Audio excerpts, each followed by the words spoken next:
दोस्तों आज के इस वीडियो में हम इंडियन ओवरसीज बैंक के क्लासिक वेरिएंट के डेबिट कार्ड के ऊपर बात करेंगे। जैसे कि आप सेविंग्स अकाउंट ओपन करवाते हो इंडियन ओवरसीज बैंक में, तो आपको यहाँ पर क्लासिक वेरिएंट का डेबिट कार्ड देखने को मिल जाता है। आप वो चाहे तो रुपए हो, चाहे तो वो मास्टर हो, चाहे तो वो वीजा हो। तो हम इसी डेबिट कार्ड के ऊपर बेसिकली डिस्कस करेंगे कि यहाँ पर इस डेबिट कार्ड के ऊपर आपको कौन कौन सा फीचर्स देखने को मिलता है और कितना आपको चार्जेस देना पड़ता है। तो देखो, सबसे पहले अगर हम इस डेबिट कार्ड के लिमिटेशंस को लेकर के बात करें तो इस डेबिट कार्ड के जरिए आप किसी भी एटीएम मशीन से पैसे निकालो, यहाँ पर आप 30,000 रुपए पर डे भाई साहब निकाल सकते हो।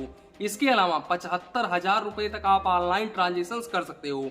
अब बात करें इस डेबिट कार्ड के चार्जेस के बारे में, तो देखो अगर हम चार्जेस को लेकर के बात करें तो यहाँ पर आपको इशुएंस फीस 150 रुपए प्लस जीएसटी देना पड़ता है। यानी कि जिस टाइम आपको Indian overseas bank debit card provide करता है उस टाइम भाई साहब आपको इशुएंस फीस 150 रुपए प्लस जीएसटी देना पड़ता है। इसके अलावा अगर हम एनुअल मेंटेनेंस चार्जेस की बात करें, यहाँ पर एनुअल मेंटेनेंस चार्जेस वो होता है कि आपके अकाउंट से हर साल पैसे काटा जाता है डेबिट कार्ड चार्जेस के नाम पर।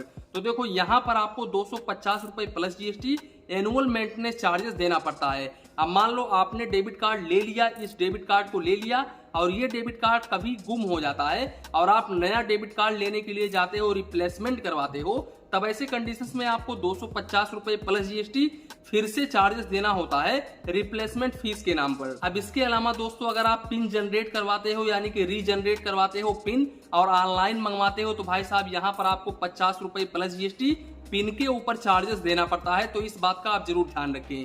दूसरी बात, अगर हम यहाँ पर काउंट ऑफ ट्रांजेक्शंस को लेकर के बात करें, यानी कि इस डेबिट कार्ड से आप इंडियन ओवरसीज बैंक के एटीएम से कितने रुपए निकाल सकते हो, कितना ट्रांजेक्शंस कर सकते हो। इसके अलावा इस डेबिट कार्ड से आप दूसरे बैंक के एटीएम से कितना ट्रांजेक्शंस कर सकते हो। तो देखो यहाँ पर क्लासिक वेरिएंट के डेबिट कार्ड से आप इंडियन ओवरसीज बैंक के ओन बैंक के एटीएम से आप मंथली 10 फाइनेंशियल और नॉन फाइनेंशियल ट्रांजेक्शंस कर सकते हैं।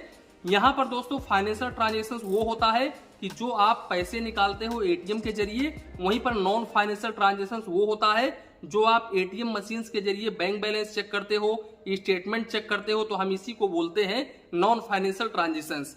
अब अगर आप इस लिमिट को क्रॉस करते हो, मान लो आपने इंडियन ओवरसीज बैंक में 10 बार से ज्यादा ट्रांजेक्शंस कर लिया, आपको 10 ट्रांजेक्शंस दिया गया है और आपने 11 बार 12 बार कर लिया, तब ऐसे कंडीशंस में आपको फाइनेंशियल ट्रांजेक्शंस के ऊपर 10 रुपए plus GST per transaction charges देना पड़ता है और नॉन फाइनेंशियल ट्रांजेक्शंस के ऊपर 5 रुपए plus GST per transaction charges देना पड़ता है।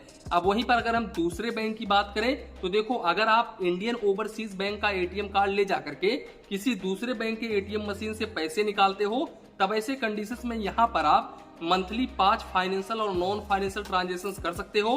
वहीं पर मेट्रो सिटी से मंथली 3 फाइनेंशियल और नॉन फाइनेंशियल ट्रांजेक्शन कर सकते हो।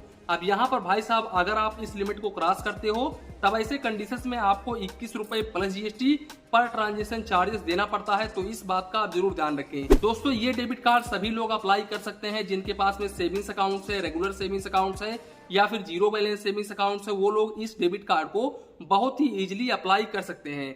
अब इस डेबिट कार्ड को अप्लाई करने के लिए आप कस्टमर केयर पर कॉल करके भी अप्लाई कर सकते हैं। इसके अलावा आप ब्रांच में जाकर के भी एप्लीकेशन सबमिट करके अप्लाई कर सकते हैं बहुत ही इजीली। लेकिन इसके लिए आपका खाता होना चाहिए, यानी कि सेविंग्स अकाउंट होना चाहिए इंडियन ओवरसीज बैंक में। दोस्तों यहाँ पर काफी सारे ऑडियंस का मेरे पास में कमेंट आता है कि सर आप अकाउंट ओपनिंग के ऊपर वीडियो नहीं बनाते हो, तो इसके ऊपर आप वीडियो बनाइए। तो देखो भाई साहब, मेरे पास में अभी एक्स्ट्रा मोबाइल नहीं है। मैं 1 तारीख को मोबाइल ऑर्डर करूंगा और 2 से 3 तारीख को मेरे पास में मोबाइल रिसीव हो जाएगा। उसके बाद में भाई साहब यहाँ पर मैं आपको zero balance savings accounts open करके दिखाऊंगा। इसके अलावा और भी काफी सारे पॉइंट्स के ऊपर हम बात करेंगे, बिल्कुल डिटेल्स में लाइव प्रूफ आपको दिखाऊंगा। तो आप इस चीज का इंतजार करिए, जल्द ही मेरा फोन आ जाएगा, स्मार्टफोन आ जाएगा एक्स्ट्रा, तब मैं आपको बहुत ही डिटेल्स में इजिली बहुत ही अच्छे तरीके से समझा पाऊंगा, बिल्कुल लाइव। तो दोस्तों आज का वीडियो यहीं तक था, यहीं पर वीडियो को एंड करते हैं। वीडियो पसंद आया हो तो प्लीज वीडियो को एक लाइक करिए और अपने चैनल फाइनेंस बैंकिंग को सब्सक्राइब करिए। मन में कुछ डाउट हो, कंफ्यूजन हो तो प्लीज कमेंट करिए। धन्यवाद, मिलते हैं नेक्स्ट वीडियो में।